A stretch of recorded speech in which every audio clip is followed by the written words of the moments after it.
ইফতার special রেসিপিতে আজকে আপনাদেরকে তৈরি করে দেখাবো ডিমের চপ। চাইলে একটি ডিম দিয়েই 8টি চপ তৈরি করে নিতে পারবেন। আসসালামু আলাইকুম এভরিওয়ান, উইকুক বিডির আরও একটি ইফতার রেসিপিতে আপনাদের সবাইকে স্বাগতম জানাচ্ছি। প্রতিদিন একই ধরনের আলুর চপ তৈরি না করে ডিমের এই চপটা তৈরি করে দেখতে পারেন। এটা বানানো খুবই সহজ আর খেতেও খুবই মজা। আশা করছি আপনার পরিবারের সকলেই ডিমের এই চপটা খুবই পছন্দ করবে। চলুন রেসিপি শুরু করা যাক।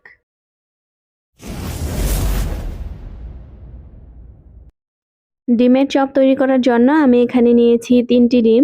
আমি একটু বেশি করে তৈরি করে ডিপ ফ্রিজে সংরক্ষণ করব। তবে আপনারা চাইলে একটি ডিম দিয়েও চপ তৈরি করতে পারবেন।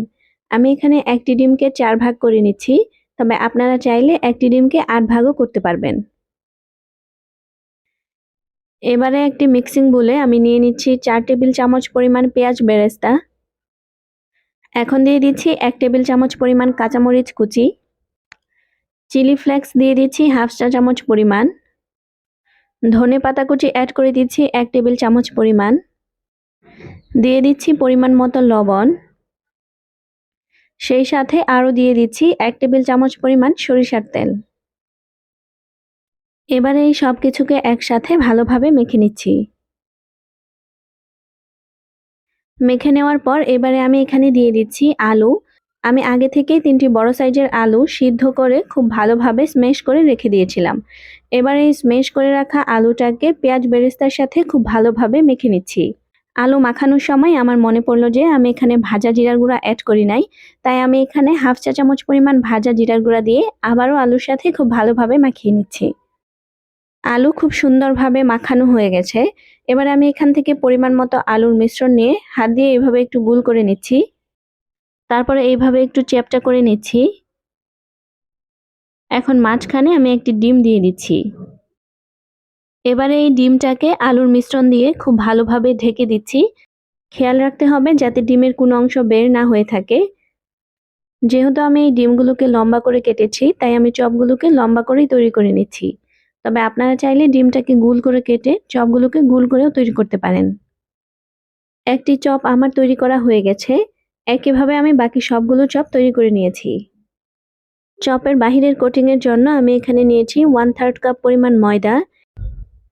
এবার এখানে দিয়ে দিচ্ছি পরিমাণ মতো লবণ। লবণটাকে মিশিয়ে নেওয়ার পর অল্প অল্প পানি দিয়ে আমি একটি ঘন ব্যাটার তৈরি করে নিচ্ছি।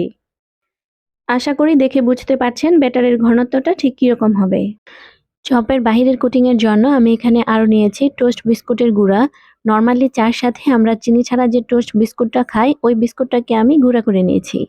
বিস্কুটের গুঁড়ার পরিবর্তে চাইলে আপনারা ব্রেড ক্রাম্বসও ব্যবহার করতে পারবেন। এবারে একটি চপ নিয়ে আমি এই বিস্কুটের গুঁড়ার উপরে খুব ভালোভাবে গড়িয়ে নিয়েছি। এখন এই চপটাকে আমি ময়দার ব্যাটারের মধ্যে ডিপ করে নিচ্ছি। তারপর চপটাকে ময়দার ব্যাটার থেকে তুলে আবারও বিস্কুটের গুঁড়ার উপরে দিয়ে দিচ্ছি। এবারে বিস্কুটের গুঁড়া দিয়ে চপটাকে খুব ভালোভাবে কোট করে নিচ্ছি। চপটাকে কোট করার সময় অবশ্যই খেয়াল রাখবেন যাতে চপের কোনো অংশই ফাঁকা না থাকে। একটি চপ আমার কোট করে নেওয়া হয়ে গেছে। একইভাবে আমি বাকি সবগুলো চপকে কোট করে নিয়েছি। চাইলে এই পর্যায়ে চপগুলোকে ডিপ ফ্রিজে সংরক্ষণ করতে পারবেন। যখন আপনার প্রয়োজন হবে তখন শুধু বের করে ভেজে নিলেই হবে। এখন আমি আপনাদেরকে কয়েকটি চপ ভেজে দেখাচ্ছি। একটি প্যানে পরিমাণ মতো তেল গরম করে চপগুলোকে দিয়ে দিচ্ছি। এখন চুলার আঁচ মিডিয়ামে রেখে চপগুলোকে উল্টিয়ে পাল্টিয়ে লালচে করে ভেজে নিচ্ছি। আশা করছি বরাবরের মতোই আমার আজকের রেসিপিটিও আপনাদের কাছে ভালো লেগেছে।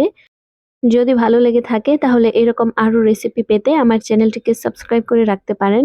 আর যদি ফেসবুক পেজ থেকে দেখে থাকেন তাহলে পেজটিকে ফলো করে রাখতে পারেন। আবারও হাজির হব নতুন কোনো রেসিপি নিয়ে।